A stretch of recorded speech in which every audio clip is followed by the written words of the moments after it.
জুলাই সনদ বলতে কি বোঝায় ফার্স্ট আপনি সেটা কমেন্টে একটু বললেন, আমার একটু বোঝা দরকার আছে যে আপনি আসলে কি বুঝলেন। এখন আমরা আসবো হচ্ছে যে এই যে একটা কন্ট্রাডিক্টরি চলতেছে সেই বিষয়টা কি। বিএনপির সাথে যাদের মানে মতবিরোধ আছে, বিএনপি কী বলতেছে তারা কী বলতেছে দেখেন। বিএনপি যেটা চাচ্ছে সোজা হিসাব সেটা হচ্ছে সরকার একটা ইলেকশনের প্রজ্ঞাপন দেবে, যেমন শিক্ষকদের বেতন ভাতার একটা প্রজ্ঞাপন দিয়ে বেতন ওই যে বাড়ি ভাড়া বাড়াইছে 5%, লাইক দ্যাট একটা প্রজ্ঞাপন দেবে যে অমুক দিন ইলেকশন, অমুক দিন গণভোট।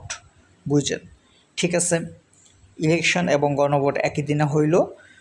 গণভোটটা তো যেহেতু জুলাই সনদ নিয়ে বিষয়টা থাকবে, যদি সেটা পাশ হয় মানে গণভোট এই জুলাই সনদের পক্ষে হয়, তাহলে জুলাই সনদ বাস্তবায়ন করবে পরবর্তী সংসদে যারা আসবে তারা এটা আগে তাদের কবুল করতে হবে। তার মানে হচ্ছে সমস্ত মানুষ মিললে গণভোটে যে রায়টা দিছে সেই রায়টাই চূড়ান্ত নয়, পরবর্তী সংসদ আইসা সেই মহান এমপিরা হচ্ছে এই জনগণের রায়টাকে কবুল করার করলেই কবুল হবে। এই হচ্ছে বিষয়। আর একটা ইস্যু আছে নোট অফ ডিসেন্ট বলতে, ভিন্ন মত বলতে যে বিষয়গুলো যে দল বলছে, যে দল বলছে তারা যদি ক্ষমতায় আসে তারা তাদের নোট অফ ডিসেন্ট অনুযায়ী সংস্কার কাজ করবে। জুলাই সনদ বলতে যে সামগ্রিক একটা বিষয় ঐক্যমত, সেটা এখানে বিষয় বিবেচনা। বিষয় হলো আপনি আর আমি একটা আলোচনায় বসলাম, আমার পয়েন্টও বললাম, আপনার পয়েন্টও বললেন, ঠিক আছে, উভয় পয়েন্টই মাইনে নিলাম। এখন কথা হলো এখন একটা ফাইট করব আমরা, ফাইটে আমরা যে জিতবো সেই তার নিজের ইচ্ছা মতো।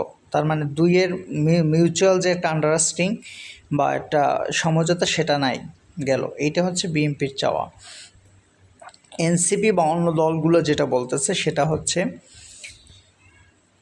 ইলেকশনটা হবে জুলাই সনদের আলোকে। তার মানে একটা সাংবিধানিক আদেশের মাধ্যমে একটা গণভোট দিতে হবে।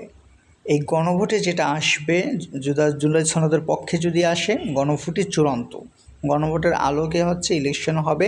এবং নোট অফ ডিসেন্ট বলতে যে ভিন্ন মতটা আছে, ওই ভিন্ন মতের অপশনগুলো আর জুলাই সনদে থাকবে না, মানে একদম ক্লিয়ার। জুলাই সনদ বলতে যে 84টা না কতটাই, ওইটা যেহেতু থাকবে, মানুষ যদি ওইটার পক্ষে দেয় রায়, তাহলে ওই জুলাই সনদের নোট অফ ডিসেন্ট যে অপশনটা আছে সেটা আর থাকবে না। জুলাই সনদ এককভাবে তৈরি হয়ে যাবে এবং পরবর্তী সংসদ আসলে প্রথম অধিবেশনটা হবে সাংবিধানিক বিষয়ে এবং সংবিধান সংশোধন বিষয়ে, তারপর নর্মাল সংসদ চলতে থাকবে। এই হচ্ছে মূল বিষয়। যে আপনারা যদি বুঝতে পারেন, দরকার একটু কয়েকবার শোনেন, পার্থক্যগুলো শুনলে অবশ্যই ক্লিয়ার বুঝতে পারবেন এবং কোনটা ভালো কোনটা মন্দ আশা করি যারা এটা শুনবেন তারা অবশ্যই বুঝতে পারবেন এবং কোনটা কেমন একটু জানাবেন।